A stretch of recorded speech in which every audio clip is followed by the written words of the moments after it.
Hey everybody! I want to thank everybody here for joining me. My name is Foggy Broom. I am the creator of Panda Magazine and creator of Puzzle Boat.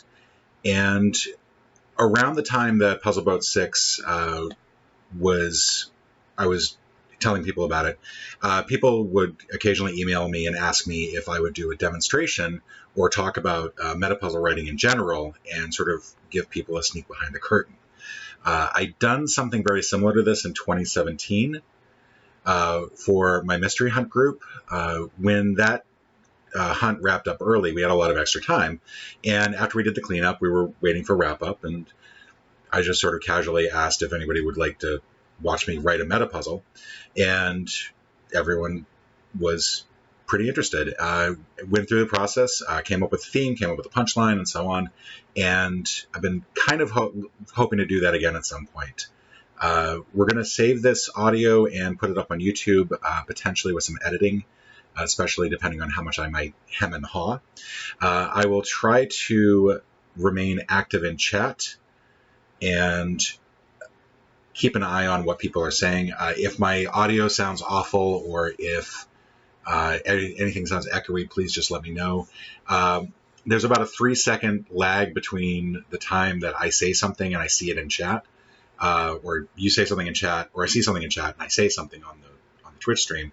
It is a considerably smaller lag than we were getting on YouTube, which is why I'm doing this on Twitch. To answer Grumble's question, I do expect this. I'm going to talk about metapuzzles probably for about 10 minutes. I'm then going to go through the demonstration of writing a metapuzzle, and we'll see how far we get. I allocated about 2 hours, but honestly, I think I could be done within an hour.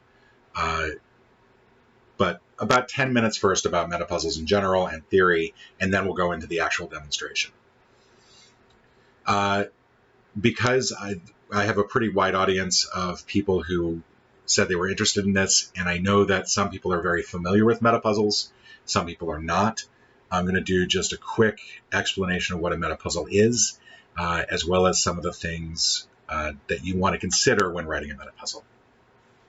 And I've got a couple bottles of water, so whenever I need to take a Mark Rubio moment, I'm all set. Okay. Just simply what a metapuzzle is. Most of you are familiar with them, but a metapuzzle is a puzzle that incorporates the answers to other puzzles. And I tried to keep that definition as small as possible because when thinking about metapuzzles and reviewing them from other sources as well as my own, what I realize is that the less restriction you have on the definition, the more open-ended your metapuzzle idea can be. But at its very core, a metapuzzle just simply incorporates the answers to other puzzles. That's it. There's an example here that I've cribbed partially from Mike Selinker when Mike Selinker's Puzzlecraft in a discussion about metapuzzles. But if you were given the answers, I've got 4 answers here: Ace Drummond, Jack Frost, King Leonidas, and Queen Omega. These are 4 answers, and you might notice the first part of each is a card, is a face card, and there's a second word in each. And if you put them in order, the first letters of those spell fold. A very simple, straightforward meta. This might, you probably would not use something this simple, especially given how advanced most metas are these days, but it's just a good example of how a metapuzzle works. You have an ordering that is inherent in the answers. You have an extraction that comes from the answers, and you try to keep everything is card related. And feel free to ask questions. I'll try, like I said, I'll try to incorporate them from chat into the discussion. As far as what a metapuzzle is much like a joke. It's going to have a setup, it's going to have a punchline, and then, unlike a joke, it's going to have a mechanism for getting to the answer. The setup and punchline, it's pretty much the most important part of your metapuzzle. You want people to feel engaged in whatever the situation is. You want the punchline to be somewhere between a pun and dad joke. You want it to be not the funniest thing you've ever heard, but when you get to that final answer, there should be a little light bulb that goes off, or a little aha, or a little ha-ha moment, as opposed to an aha moment. but a little haha at the end of it. Again, pun, dad jokes, those work great for Metapuzzles. Because you're not trying, the point is not to tell the joke, the point is to give people solving entertainment. And I find that a pun level joke works best. Ideally, the mechanism will be related to the punchline and the setup, not just thematically, but ideally there'll be something about the mechanism that feels intrinsic to the punchline itself. There are a number of factors that you want to consider when writing a metapuzzle that are inherent in the... Sorry, I'm going to back up here for a moment. A metapuzzle has a couple different properties, and classically, there's a general categorization of metapuzzle as pure versus shell. And a pure meta is going to be one where the answers, everything about the answer to your metapuzzle comes from the answers themselves. Either the answers are taken as is, or they might be self-transforming. There's an ordering based on the answers. There's an extraction based on the answers. You could have just that list of answers and nothing else, and that's going to give you your metapuzzle answer.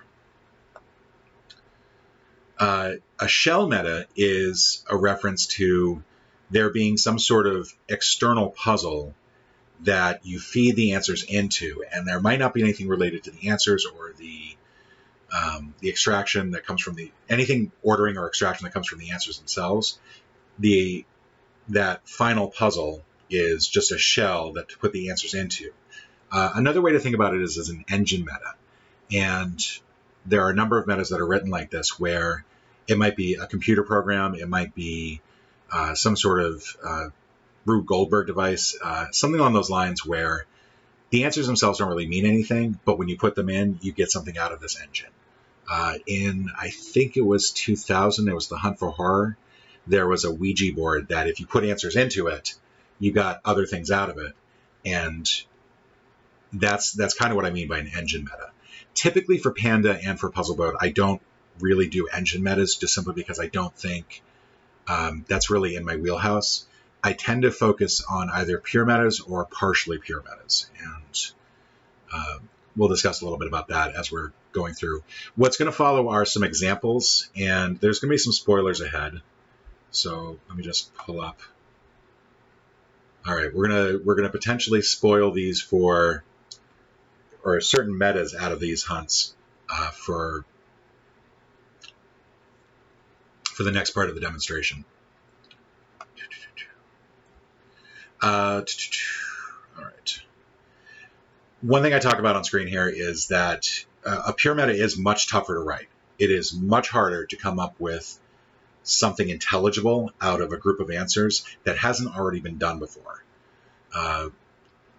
You might think, well, maybe I'll do something about the Oscars. Well, that Oscars meta has been done back in 2004. You might come up with something with baseball players. You might come up with something with planets of the solar system. There's a good chance that it's been done at some point. And trying to write something that feels fresh and feel original can be very, very difficult. It's very satisfying when you do it, and it's also satisfying for the solver. And this gets into a huge... There is not Think Deep. Unfortunately, I actually started to put together a list of metas, both for myself and from other hunts. There is Dev Joe's Puzzle Index, and I'll see if I can get the URL to that, and I'll put that in the chat. Actually, if somebody can... I'm pretty sure there's somebody in the chat who knows what I'm talking about. It's Dev Joe's Puzzle Index for the MIT Mystery Hunt. Thank you, Eric. It's a great resource for a list of all the puzzles that have appeared in Mystery Hunt, but I don't think he actually separates out metas from regular puzzles. There's a general rule of this style of puzzle writing, and in fact, puzzle writing in general. The harder it is for you to construct, the more satisfying it will be for the solver. The more constraints you put on yourself, the more enjoyment your solver will get from it. And it's just a simple truism. Thank you, Jen and Ange. It's a general truism about puzzle writing. If you're taking the easy way out, you're going to have a puzzle that is not going to be as enjoyed. Let's talk a little bit about, I'm going to show you some examples of pure versus shell metas. These are all taken from the Mystery Hunt, MIT Mystery Hunt. I'm going to start off with this one. This was actually one of my favorite ones as far as a pure meta goes, because it has a couple other factors that we'll get into that differ. This is a pure meta. You can take the answers. You don't need anything else. The setup for this was something about Thomas Edison, a lot about his phonograph record, and so on. The answers, if you look at them and then put them in order, hi there, Matt, you'll find that the answers can overlap phonetically. So Riker overlaps with Kurt Lee, and Kurt Lee overlaps with Libran, and the remaining letters phonetically spell out the answer, which is Wright Brothers Wrecked Plane. This is, to me, fantastic because everything is embedded in the answers. The ordering is figured out by the answers. The extraction is determined by the answers. Everything is in there. This is an example of a shell meta. And this is nothing against Francis Haney. This was a perfectly good meta. But this is a good example of a pure shell meta. Or not a pure shell meta. 100% shell meta. The answers don't really have any sort of thematic connection. They fit in acrostic style into the grid given. The first letters do spell out something, and then if you spell it out, you get a definition of the Witch of Agnesi. But there's nothing from the answers themselves that actually contributes to the meta, other than the individual letters proving as inputs. Oops. Sorry. This is a little bit of a, this isn't quite 100% shell, but this is also pretty close. And I remember personally solving this one myself and having a really satisfying aha moment when I realized how this particular one worked. The letters, the words on the left, if you punch them into a BlackBerry, there is another word that has the same keystrokes, and those words appear in the lower right. In this case, you are doing some sort of transformation with the answers, but everything else about it is a shell. And much the same way as the previous one worked, you put the words into a grid, you take certain letters, you get your answer. This one is, this one is one where information from the puzzles was needed to figure out the answer. In this case, all the answers have a thematic connection. They're all groups of animals. You get your letter from the type of animal that it refers to, but the extraction is based on those answers. But the ordering was determined by puzzle information. I think every puzzle was associated with a card, and you simply put the cards in order to get this ordering. Answer involvement. This is the other aspect I wanted to talk about, and I'm going to credit Nathan Curtis on this particular concept because I've seen him talk about it before. And it's something that weighs on my mind when I'm writing a meta for Panda Magazine. I think there was a good stretch where I did like 8 issues that had 12-letter answers every single issue. And that's because I like to write about a dozen puzzles for each issue of Panda. And the most common answer involvement is 1-to-1. And answer involvement is how much does... Okay.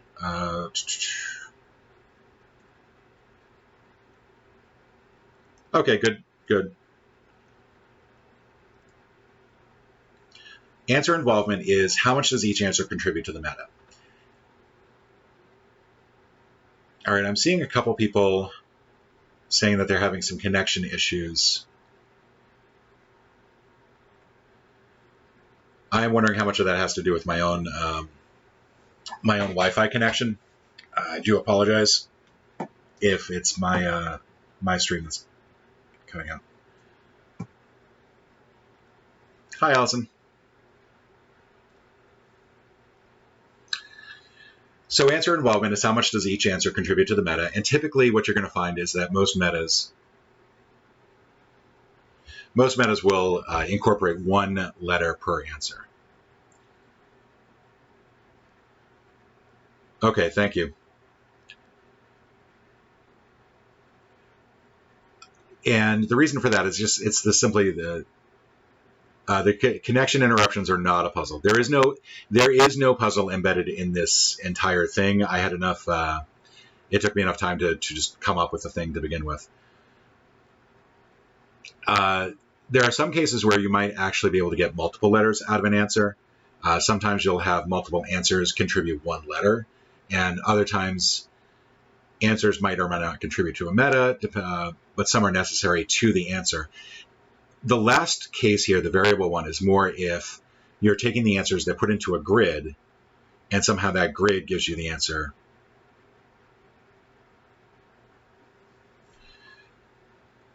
I'm going to go on to a couple examples here, and I think I'm probably taking a little longer than I was hoping to on the actual metapuzzle discussion, but I do apologize. This is a good example of a one-to-one. In each case, this is from the 2017 Galactic Puzzle Hunt. It's a meta by Anderson Wang. Each answer contains a hand sign, and that hand sign gave you binary numbers. So Victory Celebration gave you 1, Hitchhiker's Guide to the Galaxy, number 1 single, and so on. That gave you an index into the answers, and each of these gives you a letter. But it's a one-to-one, and it's, again, the most common type there is. It's not necessarily that a one-to-one makes it a bad meta, but if you can do something that's not one-to-one, it's going to be a little bit more satisfying. This is from 2018's Galactic Puzzle Hunt. This is a good case of many to one. Each answer gave you 2 or more letters to give you a longer phrase. This is one where this is more of a 1-to-2 ratio.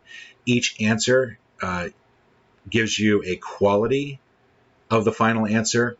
And this is also the only time I've ever seen really images used as a meta, and I really would love to be able to do something like this in the future. But on the diagonal of the column, everything that intersects with the center, those 2 other images share a quality that the center image shares. And I believe the final answer to this was Kresge. So for example, the right diagonal, this image and this image are both things that start with K, Kyrgyzstan, and K rations. So your final answer had to start with a K as well. Was a 16th sphere or an 8th sphere, that's these 2. Kresge fit the same thing. And so on. Let's go on to the next one. This is from the most recent MIT Mystery Hunt. This is one where every answer does contribute.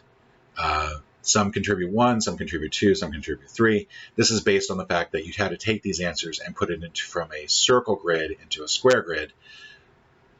But at least everything contributed to the answer. It would be possible had they decided to go with the 4th and 6th column instead, or 4th and 7th column, that you might not have used the first and last answer, just simply because they don't intersect, but still would have been necessary to actually make the grid. And this is the last slide, so I promise we're going to get to the demonstration next. In this case, and the only reason I'm pointing this out is because it's a joke that I think might get lost in the solving. This is from the original Puzzle Boat. This is a Dilbert Meta where your puzzle answer was formed by following the Dilberts around the spiral in the pattern that I'm sort of showing you here. And the only person to not be involved in the answer mechanism was the pointed-haired boss. And the only reason I wanted that in there like that is that my feeling was that he should contribute nothing to the meta. But if you look at it and you actually go through the solution of it, you'll see that. And that's also the one puzzle I actually just said, hey, I didn't have time to write this puzzle. Here's the answer, morons. And you have to write a puzzle for it. And I actually did get some, so that worked out kind of nicely. And that is the end of my little TED Talk here.